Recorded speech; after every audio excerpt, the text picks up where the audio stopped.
Bonjour, ici Cynthia Ekinda de Afrique Europe.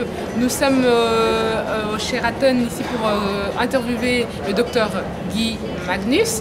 Alors d'abord je vais vous faire une petite présentation de notre journal. Le journal s'appelle Afrique Europe. Donc Afrique Europe s'occupe de pouvoir montrer aux Européens toutes les entreprises, tous les investissements qu'ils peuvent avoir dans toute l'Afrique et plus précisément dans le Congo. Donc aujourd'hui nous sommes venus pour parler de l'environnement et de la population, et la pollution et la santé humaine à l'est du Congo. Alors bonjour, merci d'avoir accepté notre invitation. Et je voudrais juste savoir d'abord la première question, c'est que vous vous présentiez, que vous nous disiez qui vous êtes et ensuite nous allons étendre le sujet. Voilà. Oui, bonjour à vous aussi. Et donc, je m'appelle Dr Guy Alois Magnus, je suis procurateur de EPH, Environnement et Santé publique, au niveau donc, c'est un réseau de scientifiques et de professionnels au niveau donc, de tout ce qui touche l'environnement, la pollution et l'être humain, les enfants, les femmes enceintes, la population en général, dans l'Union européenne. Ok, d'accord. Alors aujourd'hui, on est venu pour parler en fait de l'environnement parce que, comme vous avez dit, vous faites partie de ce réseau-là, et pour savoir quel est l'impact, peut-être pas l'impact, mais le but et la mission sur l'environnement au niveau du Congo, par rapport à ce que vous faites dans votre domaine. J'étais invité donc en 2007 au Katanga pour évaluer un nombre de petits projets donc sur la pollution et donc là j'ai fait connaissance avec l'école de santé publique de UNILU et donc je me suis engagé pour démarrer un réseau entre universités congolaises avec les autorités publiques dans la matière donc environnement et la pollution et sur la santé donc de la population, des enfants, des femmes enceintes. Et donc ça a démarré doucement, en petites étapes. Et donc plus tard, c'est élargi parce qu'on m'a demandé aussi donc, pour donner un appui spécifiquement dans le développement dans le pays, dans l'est du Congo, notamment le sud Kivu et le nord Kivu. Ok. Et maintenant, en tant que docteur, de quoi devrions-nous avoir peur par rapport à l'environnement, par rapport à notre santé? Et qu'est-ce qu'on pourrait faire, nous, en tant que citoyens, pour pouvoir changer, pour pouvoir améliorer notre vie là-bas au Congo? Oui, on peut certainement, sans avoir toutes les connaissances et donc les analyses scientifiques, on peut faire beaucoup dans la prévention. L'eau stagnante, par exemple, qui mène vers la distribution de parasites et tout ça, donc ça peut améliorer donc, certains types de maladies. Donc il faut d'abord avoir une sorte d'information au niveau de la population de base, dans les villages, dans les quartiers urbains. Et donc bien sûr il faut documenter parce que les autorités publiques, ils ont leur rôle à jouer, donc leur responsabilité en cette matière comme ici en Europe, et donc il faut développer un inventaire de ce qui est connu donc, dans cette matière de pollution dans chaque province. Ok, d'accord. Et par rapport à la population, parce que là vous dites qu'il faut les responsabiliser, mais la responsabilité doit venir de l'État. Est-ce que vous avez un moyen pour que justement on puisse toucher ce gouvernement, pour qu'il puisse être amené à être intéressé à ce problème? Qu'est-ce que vous proposez, qu'est-ce qu'on pourrait faire pour pouvoir faire jouer justement le gouvernement? Parce que la population ne sait pas souvent faire grand-chose de là où ils sont. Et vous, en tant que docteur, qu'est-ce que... Oui, nous travaillons avec des partenariats donc au niveau local, au niveau provincial, mais aussi au niveau local, dans le milieu urbain, mais aussi dans le milieu rural. Et donc c'est là donc les ONG, donc les associations congolaises de développement, ils ont un rôle important.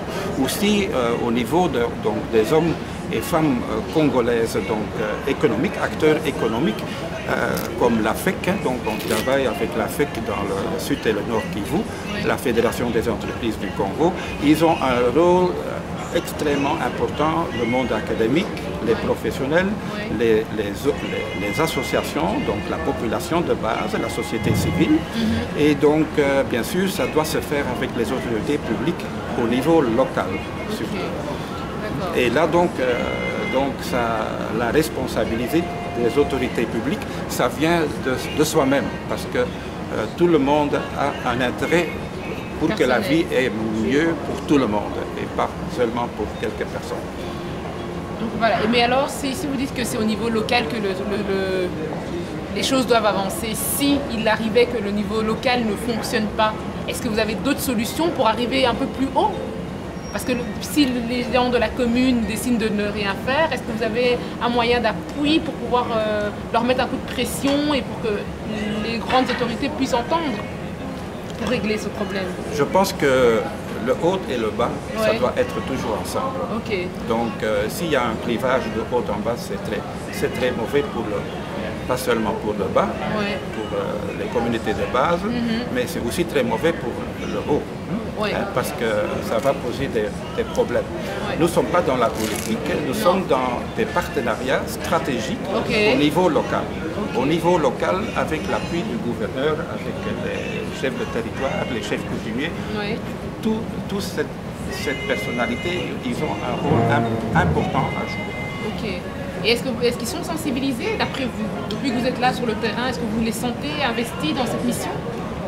On travaille sans un financement considérable pour l'instant, mais on a quand même avec deux associations au niveau européen et une association belge, on a donc investi beaucoup et donc pour l'instant on travaille dans le sud Kivu et dans le nord Kivu, donc avec ce type de partenariat. On ne peut pas travailler partout dans la province, donc on a choisi une grande ville, Bukavu et Goma, et donc plusieurs zones rurales, des zones rurales, et ces zones rurales sont plutôt des axes économiques à développer. D'accord. Et pour maintenant la santé humaine de chaque population, quels sont les risques, quels sont les problèmes qu'encourt toute cette population qui ne serait pas avertie et qui ne serait pas, je veux dire, guérie des problèmes de la pollution et de l'environnement? Oui, je peux donner un exemple. Donc, je peux donner un exemple dans l'exploitation minière artisanale dans l'est du pays, donc dans le sud Kivu et le nord Kivu. Il existe une loi congolaise que les populations doivent s'organiser dans des coopératives. Donc, mais il faut aussi avoir l'encadrement de la gestion de ces coopératives parce que la population n'a souvent pas l'information sur les risques d'irradiation ou le risque de méthylmercure dans l'exploitation de l'or qui est extrêmement toxique pour l'enfant, pour le développement des cerveaux et ça touche vraiment tout l'avenir du pays, les futures générations. Juste une dernière question que j'aimerais bien un peu savoir, c'est vous, en tant que docteur et en tant que, je veux dire, interlocuteur pour ce problème-là, quel est le petit mot que vous pouvez donner pour amener encore plus d'investisseurs, comme vous dites, encore plus de personnes intéressées à votre projet? Qu'est-ce que vous pourrez leur dire? Je vais me limiter dans l'est du pays, le sud et le nord. Il faut développer une approche positive. Il faut cesser de parler uniquement des viols des femmes et des groupes rébellions et la guerre. Donc il faut une approche positive parce qu'il y a plein de dynamiques dans la population, à tous les niveaux, chez les autorités publiques aussi. Il y a plein de gens qui veulent vraiment améliorer la situation au profit de toute la population. Et donc là, il faut créer les synergies. Donc nous le faisons dans deux domaines. Donc l'environnement, pollution, la santé et la dégradation de l'écosystème. Par exemple, le déboisement, ça amène à l'érosion. L'érosion, ça amène avec la boue qui descend et avec la perte de terres fertiles, tout ça. Donc ça, c'est très concret. On peut travailler très concret dans les zones pilotes. L'autre axe, c'est l'axe sur l'emploi. Donc on veut, et on a demandé au gouvernement belge, donc de donner l'appui à la création et guider les coopératives. Et aussi créer des petites entreprises donc, par les Congolais eux-mêmes et bien avoir un centre d'expertise et à Bukavu et à Goma dans ce domaine-là pour les deux provinces. Mais aussi des petites unités dans les zones sélectionnées qui sont où viennent les jeunes adultes, hommes et femmes.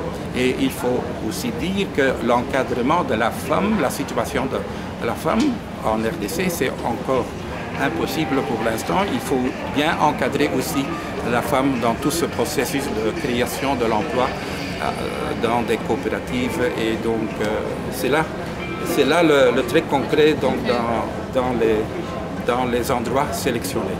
Ok, d'accord. On vous dit merci, mais déjà c'est déjà bien parce qu'on a vu que vous nous donnez aussi le côté positif qu'il peut avoir au nord et à l'est et au sud de Kivu. Et donc on vous dit merci parce que des fois on ne sait pas tout ça. Avec tout ce qu'on entend dans les journaux, on nous donne seulement le côté négatif et je pense qu'il y a d'autres points et d'autres éléments que nous devons prendre en charge et nous devons prendre aussi en considération pour pouvoir faire améliorer cette partie du Congo. Donc voilà, merci et une bonne journée. Tout à fait, je vous remercie pour m'avoir invité. Merci.